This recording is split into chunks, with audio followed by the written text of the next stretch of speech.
Hello everyone, অনেক দিন পর তোমাদের সাথে একটা মিনি ব্লগ শেয়ার করছি। যেহেতু মাম্মাম অনেকটাই ছোট, তো অনেকটা গ্যাপ চলে গেছে, আমার ভিডিও দেওয়া হয় না। ওকে সময় দিতে দিতে আমার আর নিজের কোনো সময় হয়ে ওঠেনি যে আমি ভিডিও করে ইউটিউবে আপলোড করব। তো অনেক দিন পর আমি ভিডিও পোস্ট করছি। তো সারাদিন আমি যা যা করি বাড়িতে, মানে কিভাবে নিজের সংসার গোছাই বা কিভাবে নিজের সময় পার করি, সেই সব ভিডিওই আমি তোমাদের সাথে শেয়ার করলাম।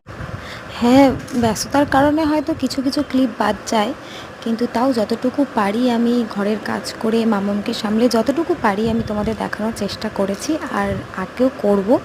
তো দেখতে থাকো, আর ভিডিওটা ভালো লাগলে অবশ্যই একটা লাইক করে দিয়ে চ্যানেলটাকে সাবস্ক্রাইব করে দিয়ে পাশে থেকো। আর এখন তো মিনি ব্লগ অনেকটাই ট্রেন্ডে আছে, তো আমার মিনি ব্লগ কেমন লাগলো অবশ্যই তোমরা কমেন্টে জানিও। এরপর আমি মামামেরও কিছু কিছু অ্যাক্টিভিটি শেয়ার করব, যেগুলো অলরেডি আমার ফেসবুকে আপলোড আছে, কিন্তু ইউটিউবে আমার সেগুলো পোস্ট করা হয়নি। সেগুলো আমি পোস্ট করব। মামাম সারাদিন কি করে, সারাদিন কি খায়, তো তোমরা দেখতে থাকো।